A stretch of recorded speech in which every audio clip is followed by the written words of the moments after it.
Nous sommes au Château Grignou à Monestier, en Dordogne. Notre famille est établie ici depuis 1929.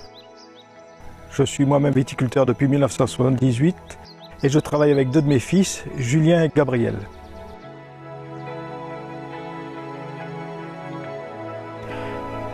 Normalement, être viticulteur, c'est toute une vie de tradition. Mais depuis une dizaine d'années, nous avons compris qu'il fallait radicalement changer nos méthodes d'exploitation. Et en 2014, nous avons planté des cépages naturellement résistants aux maladies. Le mildiou et l'oïdium sont deux maladies fongiques qui sont arrivées des États-Unis avec les échanges maritimes. Et on les retrouve essentiellement sur les feuilles des plantes, donc feuilles de rosier, feuilles de vigne, feuilles de chêne, et bien sûr le mildiou sur les pommes de terre qui occasionne des dégâts très importants lorsque les années sont très humides. Les variétés de vignes européennes sont très sensibles à ces maladies et si elles ne sont pas traitées, la récolte est perdue et les vignes dépérissent en quelques années.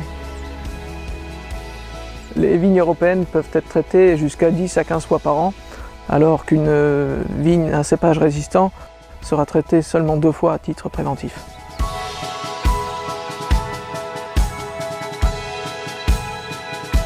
Depuis 130 ans, les vignobles du monde entier sont traités pour résister à ces maladies. La stratégie de lutte par les traitements n'est pas une solution viable. Elle engendre des impacts environnementaux très importants, des impacts sur la santé, et elle favorise même l'évolution des maladies qui ont réussi à créer des résistances à tous les nouveaux produits. Un cépage résistant est obtenu par le croisement de plusieurs espèces de vignes.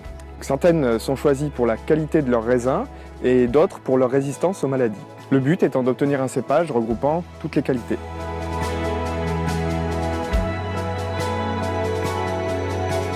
L'homme a toujours créé et sélectionné des cépages. Le merlot, le malbec, le cabernet sauvignon, tous sont issus de croisements. Mais ça, c'était avant l'arrivée des maladies. Et les critères de sélection, c'était seulement la qualité des raisins. Par contre, dans d'autres régions du monde, là où les maladies étaient présentes, pour survivre, les vignes ont évolué et développé des mécanismes de défense naturelle. Là, on voit bien, là. On a 2 attaques de mildiou ici. Et la plante sacrifie la partie attaquée et la laisse nécroser, ce qui empêche le mildiou de se développer sur l'ensemble de la feuille. En fait, on se focalise surtout avec ces cépages résistants sur le mildiou et l'oïdium. Mais le fait d'arrêter les traitements traditionnels, on est quand même prudent et on se dit que peut-être d'autres maladies comme l'anthracnose ou des maladies anciennes risquent de reparaître. Donc on est totalement dans le cadre d'une expérimentation. Pour le moment, c'est très positif, mais il faut être très prudent et voir l'évolution. Mais pour le moment, nous sommes très contents.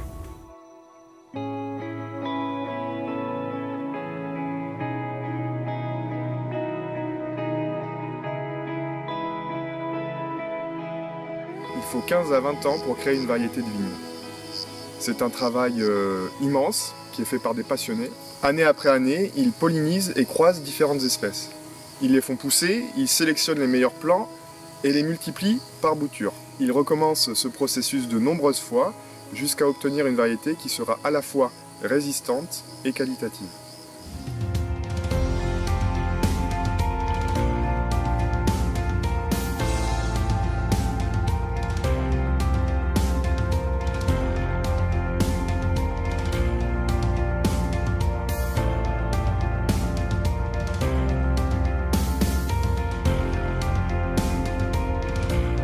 L'évolution du cadre réglementaire va encourager les obtenteurs à travailler sur de nouvelles variétés et à terme, toutes les régions auront à leur disposition des cépages résistants naturellement, adaptés à leur terroir et à leur climat.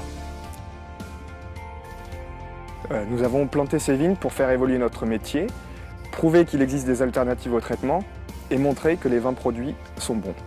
Nous partageons notre expérience avec l'INRA, la Chambre d'agriculture, et Agrobio Périgord, qui est une association avec qui nous mettons en place des programmes d'observation. Et bien sûr, nous accueillons des viticulteurs pour les encourager à planter ces cépages. Nous voulons travailler de la façon la plus saine possible. et ne plus lutter contre la nature. Le choix de la lutte chimique était justifié il y a 130 ans devant l'ampleur et l'urgence de la problématique. Mais aujourd'hui, il faut favoriser des solutions naturelles aux problèmes naturels.